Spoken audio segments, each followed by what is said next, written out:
ahora vamos a ver cómo se programan las llaves. And so this is a little system you guys gonna get from us. It's basically this key encoder. It has its own little antenna. This guy here is its own little antenna as well. All right. And they kind of just all need to communicate. It's called a passive RFID system. There's an active RFID system and a passive one. An active one would have its own, whatever you have, like your key would have its own battery in it, and you'd be walking around and you can kind of read stuff. This one is passive, where the reader itself is sending a signal, and it's a really short one, and it's like a near field RFID radio frequency, and so then you have to get really close to it. That's why, if you notice, sometimes you have to hold it for a while. It's going to waste the battery if it keeps emitting a lot of voltage. So what you got is, with this system, it's relying on, so you don't have a battery inside your key, you're just relying on the battery of the bike. So there's always going to be 12 volts coming out of the controller from the battery, sending this, powering the reader to always be active and waiting for the key to come. Okay. And so it's a small voltage drain, but it's not a lot at all. Okay. It's very low. The current that's coming out for that, that's why sometimes you have to hold it for a long time, because it's not a big signal. Okay. And what that is, that's 12 volts. And it's coming out of this little reader here from the controller. You saw the harness and everything splits.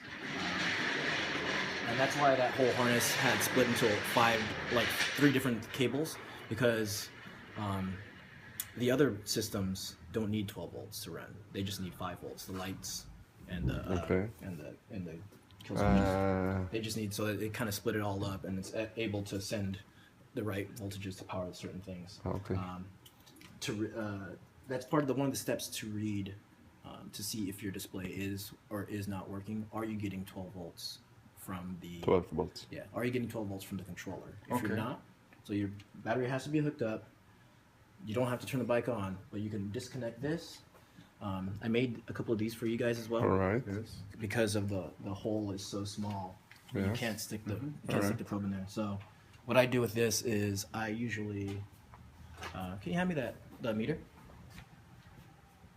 So you can either stick it in the probes and read it, or what I found works is, because it's a butt connector, you can actually click it inside the ends here Okay. and have it Yeah, be perfect. extensions for you. Yeah. So I made a couple of those for you guys and put inside All right. the kit. But really, you only needed to read the tinier things like the throttle, all these smaller connectors. So say you have 12 volts here, then and your bike is still not working, then we're gonna check out the display. Okay. So Parker was talking about the CAN reader, all that kind of stuff. It's CAN stands for Controller Area Network, and if you think about a network, it's all of these computer systems working together.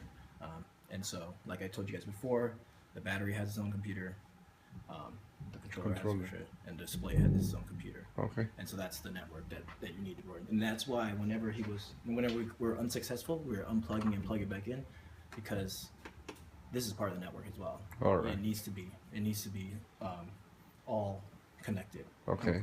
For it actually to function, for you to Okay. actually work.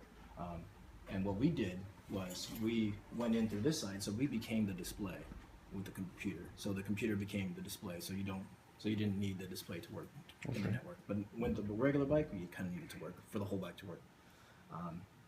So if you have 12 volts, then we check this guy out. You can have them. It's just one screw on the box. Yes. You can pull it out. This one is kind of difficult because it's in the mesh, and so sometimes you have to feed it out. You're gonna have to cut that a little bit and pull it out and feed it back in. But you can slice this sticky thing. You can slice the shrink tube, and then do it with tape afterwards. But the newer ones, the newer models don't. They're like the Hybrid 26, where they have their own mesh, and they're just like not inside that at all. And they're just another thing that you can plug in, plug out. This is a lot easier for them Okay. for a lot neater for you to service. Okay. So either way, they'll be sending you either just the display or a display with this. Okay. And then when you get this set up, you can break out your encoder, your RFID key encoder. And so what this guy does is it communicates the chip. It allows you to program the chips, and so to read with this guy. Let's see what we got. And so you can see on the back here, 12 volts output. So plug it in the wall, another 12 volts. So it's all okay. communicating the same stuff. So here, you can plug this guy in. It's got the same display. You could tell it was made. I mean, this was made specifically for us. You can tell the ace well. Just print it out a piece of paper and put it on there. But it does all the same thing. You hook up your display here. Sometimes I could show you a bad one actually too. We'll do this first. Okay. Power button. The red power button comes on and it's ready to go. There's a few different modes in here. All we use it for is just uploading new keys to it. Now you're going to click it. So here's a CAN bus monitor. It's saying that it can also program the computer network from here too, but it's kind of difficult. So same thing. They just send us the stuff and we kind of figure it out. So here's the mode we want, mode 2 RFID programming. If you don't have a key, we're gonna be requested. We don't have right now an extra one, but right now we have where is it? a universal key. And so it'll turn on the system if you don't have it.